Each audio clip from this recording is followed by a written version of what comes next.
आहे उहा Sukkur IB university STS जे ज़रिए कंडक्ट कंदी।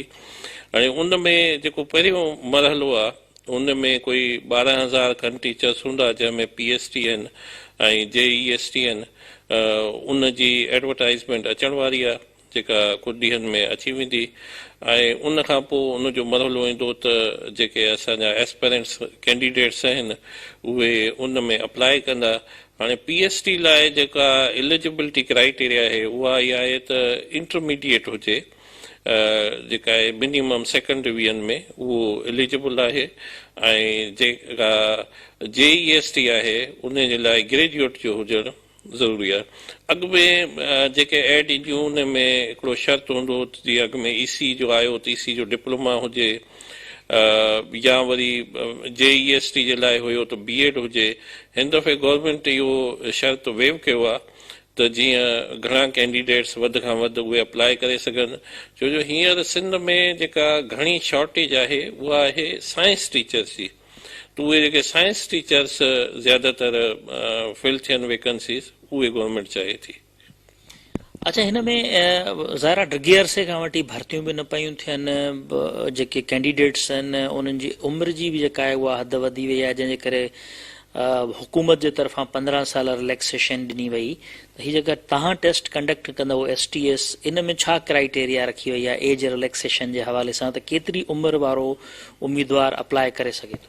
सर, इन में जेको गवर्नमेंट जो आहे 15 साल जी जेका रियायत आहे कोई 45 ताईं जेकॾहिं कोई कैंडिडेट आहे त उहो अप्लाई करे सघे थो इन्हनि ॿिन्ही पोज़ीशन्स जे लाइ। ऐं हिन दफ़े जेको तरीक़ेकार आहे उन खे बि असां काफ़ी सहल ऐं आसान बणायो आहे, छो जो अॻु में कैंडिडेट्स वेंदा हुया, पोइ फोटो कॉपी कराईंदा हुया, पंहिंजा डॉक्यूमेंट्स सेट कंदा हुया, वरी TCS जो ख़र्चु ॿियूं शयूं। हिन दफ़े असां इहो सॼो सिस्टम ऑनलाइन कयो आहे ऐं उन्हनि खे कोई उन जो ख़र्चु सॼो बची पवंदो।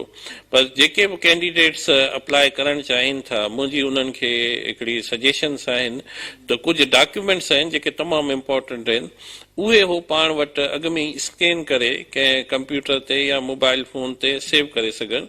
ऐं उन में हिकिड़ो त आहे उन्हनि जो फोटोग्राफ, जेको पासपोर्ट साइज जो फोटोग्राफ हुजे सुठी क्वालिटी जो, ऐं उन जो बैकग्राउंड जेका आहे सा वाइट या जेका आहे ब्लू हुजे, लाइट ब्लू, उहो उन्हनि वटि अवेलेबल हुजे।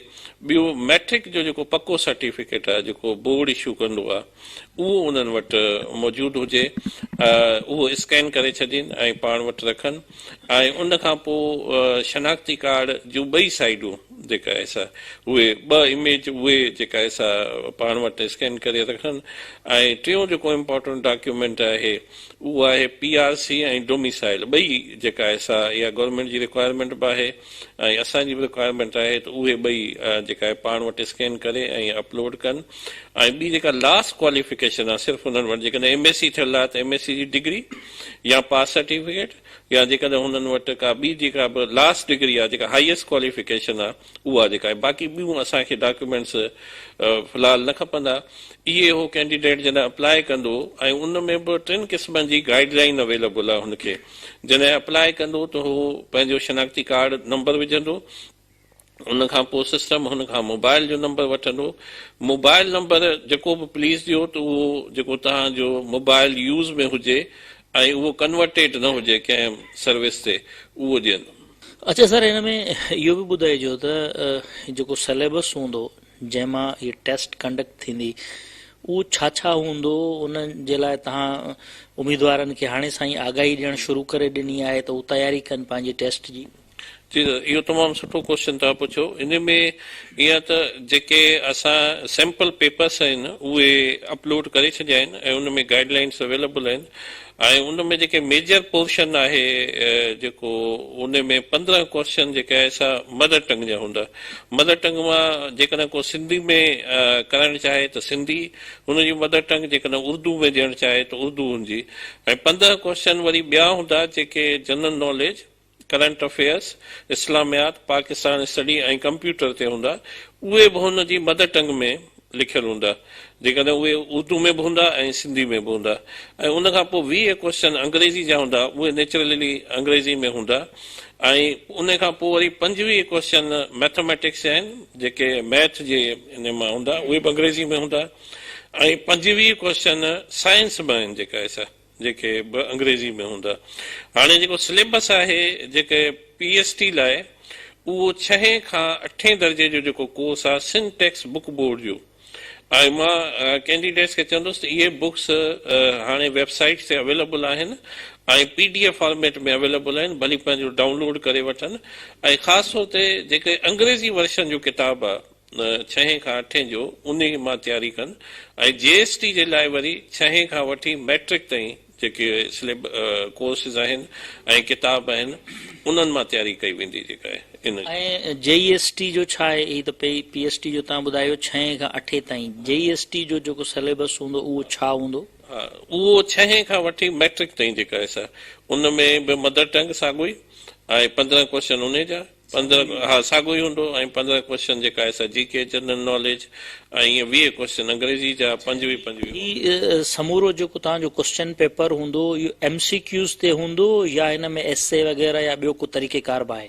100% सर MCQs बेस्ड हूंदो ऐं उन में 4 ऑप्शन हूंदा ABCD ऐं आंसर शीट अलॻि सां हूंदी उन में उनखे सिर्फ़ु ॻोल्हा पाए उनखे हाईलाइट करिणो, उहा कार्बन कापी हूंदी ऐं उहा हिकिड़ी कापी असां कैंडिडेट्स खे उन वटि ई ॾेई छॾींदासीं। ॿी जेका शइ मां तक़रीबन सभिनी कैंडिडेट्स खे गुज़ारिश कंदुसि त असां वटि हिकिड़ो हिन वक़्तु इम्पर्सोनेशन खे चेक करण जो डिवाइसिस आहिनि, कोई 50 खां मथे आहिनि जेके नादरा सां कनेक्टेड आहिनि।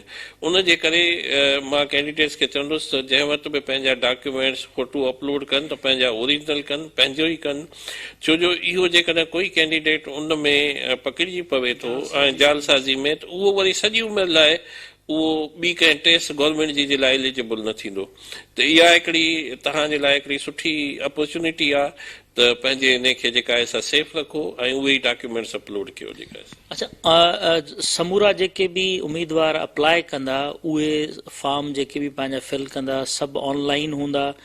को बि माण्हू फिज़िकली खणी अचे या TCS जे थ्रू न कंदो, सभु ऑनलाइन ई हूंदो? हा, उन में साईं आहे त फॉर्म बि ऑनलाइन भरबो ऐं इहे डॉक्यूमेंट्स बि हो ऑनलाइन ई जेका आहे। हिकिड़ो सिर्फ़ु जॾहिं हो फॉर्म भरींदो उन खां पोइ हिकिड़ो चालान जनरेट थींदो, उहो चालान हो सिर्फ़ु बैंक खणी वेंदा ऐं बैंक उते जेका आहे सा हुननि खां उहा जेको फी आहे उहा 700 रुपया उहा जेका आहे सा वठंदी ऐं असांखे ऑटोमेटिकली हुनजी इतला अची वेंदी त हे हिन जी फीस जेका आहे जमा थी वई आहे। ऐं जीअं ई फॉर्म हुनजो सबमिट थी वेंदो, पैसा हुन जमा कराए छॾिया त हुनखे हिकिड़ो SMS वेंदो त तव्हांजो फॉर्म एक्सेप्ट थी वियो आहे ऐं जेकॾहिं का क्यूरी हूंदी त असांजी हिकिड़ी 24 कलाक हेल्पलाइन जेका आहे असां कई आहे, उहे असां नंबर्स पंहिंजी वेबसाइट ते ॾेई था छॾियूं ऐं उहे माण्हू मौजूदु हूंदा जेके हुन कंहिं वक़्तु बि कॉल कंदा त उहे जेका आहे असांजो माण्हू खणंदो ऐं उनखे रिस्पॉन्ड कंदो जेकॾहिं किथे मुंहिंजी पवनि। ऐं गाइडलाइंस जीअं मां तव्हांखे ॿुधायूं त उते अप्लाई करण में सिंधी, उर्दू, अंग्रेज़ी टिनी ॿोलियुनि में मौजूदु आहिनि, जेको गाइड कंदो वेंदो त तव्हां कीअं अप्लाई कयो जेका आहे साईं में। अच्छा, जेके बि एलिजिबल थी वेंदा टेस्ट में वेहण जे लाइ उन्हनि खे स्लिप वग़ैरह जेका आहे उहा बि ऑनलाइन ई वसूल थी वेंदी या उहा तव्हां मोकिले ॾींदव उन्हनि खे? हा, इहो बि तमामु सुठी तव्हां पुछी त उहा बि स्लिप बि हुनखे ऑनलाइन ई हिकिड़ो मैसेज वेंदो ऐं उतां डाउनलोड करे वठंदो। जेकॾहिं अॻियां हली असां इहो बि सोचूं था त जेकॾहिं कंहिंखे को अहिड़ो प्रॉब्लम अचे थो त हुन वटि इहा फैसिलिटी न आहे, कुझु असां हिकिड़ा जेके कम्यूनिटी कॉलेजिस आहिनि असांजा सॼी सिंध में उन्हनि वटि हिकिड़ो असां सेंटर ठाहियूं था, हेल्प सेंटर ठाहियूं था। फॉर एग्ज़ाम्पल जेकॾहिं कंहिंखे को डॉक्यूमेंट स्कैन कराइणो आहे उन वटि न आहे फैसिलिटी त उन सेंटर ते हलियो वञे, उहो उनखे फ्री में करे ॾींदो। जेकॾहिं उनखे को इहो स्लिप प्रिंट कराइणी आहे ऐं हुन वटि न आहे इहा फैसिलिटी त उहो उते हलियो वञे। पर जेकॾहिं कोई माण्हू ईअं मोबाइल फोन में बि जेका आहे सा ॾेखारींदो त उहो उते उनखे प्रिंट करे जेका आहे सा ॾेई छॾींदा। अच्छा, लास्ट सर इहो ॿुधाइजो त इहो ख़ुदि हिकिड़ो वॾो सुवालु हूंदो आहे त कैंडिडेट जो पास जेको हूंदो उहो छा परसेंटेज हूंदो, केतिरी शरह मुक़ररु कई वई आहे त 100 जो जेको क्वेश्चन्स जो हूंदो तव्हांजो क्वेश्चन पेपर केतिरा सवाल दुरुस्त हुजनि त उहो पास थींदो, शरह केतिरी तय कई वई आहे प्राइमरी जी ऐं सेकेंडरी ॿिन्ही जी? हाणे इन ॿिन्ही में जेको गवर्नमेंट हाणे सर्कुलर में ॿुधायो आहे त 55 मार्कूं 100 मां हुनखे टोटल खणणियूं आहिनि ऐं हर सेक्शन में जेको जीअं मां ॿुधायो त मदर टंग आहे ऐं साइंस आहे, मैथ आहे, अंग्रेजी आहे, उन में हर में 45% उनखे पास करिणो आहे। सो टोटल 55 जेका आहे उनखे ॿिन्ही में, PhD में बि ऐं JESD में। अच्छा, जेके मुख़्तलिफ़ सेक्शन्स आहिनि, मैथ, अंग्रेज़ी, उर्दू, हर सेक्शन में घटि हू 45% खणे ऐं जनरल मजमूई तौर ते हू 55 खणंदो त पोइ पास थींदो। ऐं बाक़ी जेका कोटा आहे उहा UC वाइज़, तालके वाइज़, उहो गवर्नमेंट ऑलरेडी जेका आहे अनाउंस करे छॾींदी त हिन जेका आहे ज़िले में हेतिरियूं सीटूं आहिनि ऐं हिन तालके में हेतिरियूं आहिनि, हिन UC में हेतिरियूं आहिनि। छो जो इहो गवर्नमेंट जो हाणे जेका पॉलिसी आहे त उन में UC बेस्ड सीट्स खे एलोकेट कनि था, त उन UC जा ॿार खे जेका आहे प्रेफरेंस हूंदी जेको वधीक मार्कूं खणंदो जेका आहे, ऐं त केतिरियूं सीटूं आहिनि हू उन हिसाब सां फिल कंदा वेंदा जेका आहे। मतिलबु जीअं यूनियन काउंसिल लेवल ते मक़ामी माण्हू टीचर भर्ती थिए त जीअं उते ई सर्व करे बजाए जो उहो ॿिए हंधि हलियो वञे, इन जे करे इहा शइ, इन जे करे गवर्नमेंट चाहे थी। छो जो अॻु में इहे मसइला थींदा हुया त माण्हू प्रेफर कंदा वॾनि शहरनि ॾांहुं या बदिली कराए वेंदा, त हाणे गवर्नमेंट एटलीस्ट हुननि सां 3 सालनि ताईं उहो हिकिड़ो एग्रीमेंट कंदी त 3 सालनि ताईं उहो बदिली न थी सघंदो ऐं उहे पंहिंजे घर जे भर में ई जेका आहे वारे स्कूल में उते सर्व करे सघंदो। उहो गवर्नमेंट तय करे छॾियो, उहो तय करे छॾियो आहे जेका आहे त UC बेस, इहो लास्ट बि UC बेस जेका आहे ठही हुई ऐं हाणे बि उहा पॉलिसी जेका आहे कंटिन्यू रहंदी। नज़रनामा गुफ्तगू दी ज़ाहिद हुसैन खंड साहब, सरबराह STS IBA यूनिवर्सिटी सखर, हुन ॿुधायो त हिन वक़्तु टेस्ट जूं जेके आहिनि उहे तयारियूं हलनि पियूं ऐं तमामु जल्द अख़बारुनि में इश्तिहार जेके आहिनि उहे तालीम खाते सिंध हुकूमत जे तरफ़ां जारी कया वेंदा, जंहिंखां पोइ 37,000 प्राइमरी ऐं JST टीचर्स जी भर्तीअ जे लाइ टेस्ट जो मरहलो जेको आहे उहो शुरू कयो वेंदो। इब्तिदाई तौर ते 12,000 भर्तियूं थींदियूं जिन जे लाइ उम्मीदवारनि खां टेस्ट जेका आहे उहा वरिती वेंदी ऐं टेस्ट जी जेका शरह रखी वई आहे पासिंग जी, उहा घटि में घटि 55% जेको आहे मार्कूं खणंदड़ उम्मीदवार खे पास करार ॾिनो वेंदो। इहो गवर्नमेंट ऐं जेका टेस्टिंग इदारो आहे उन में मामिलो इहो तय थी वियो आहे ऐं तक़रीबन सिलेबस जंहिंमां टेस्ट ईंदी उहो बि अपलोड थी चुको आहे। हाणे हिन वक़्तु इंतज़ारु आहे त सिंध हुकूमत जो तालीम खातो बाज़ाब्ता तौर ते अख़बारुनि में इश्तिहार जारी कंदो, उनखां पोइ नौजवान अप्लाई कंदा ऐं अप्लाई जो तरीक़ेकार जेको हूंदो उहो बि ऑनलाइन ई हूंदो। हीअ समूरी मालूमात जेका आहे उहा असां ईंदड़ ॾींहंनि में बि ॾींदासीं जेसीं ताईं ही टेस्टिंग वारो मामिलो हले थो, छाकाणि त सिंध जो तालीम खातो जेको आहे उहो गुज़िरियल 3 अरसे खां वठी तनक़ीद जो निशानो बि बणिजंदो रहियो आहे। ख़ासि करे टीचर्स जी जेका आहे उहा शॉर्टेज आहे, घटिताई आहे, ॿारनि जे स्कूलनि में पढ़ाई जेका आहे उहा न पई थिए, जंहिंजे करे हुकूमत वॾो हिकिड़ो फ़ैसिलो कयो आहे 37,000 टीचर्स जे भर्ती जो। कैमरामैन सिकंदर अली सां गॾु जान मोहम्मद महर, KTN न्यूज़, सखर।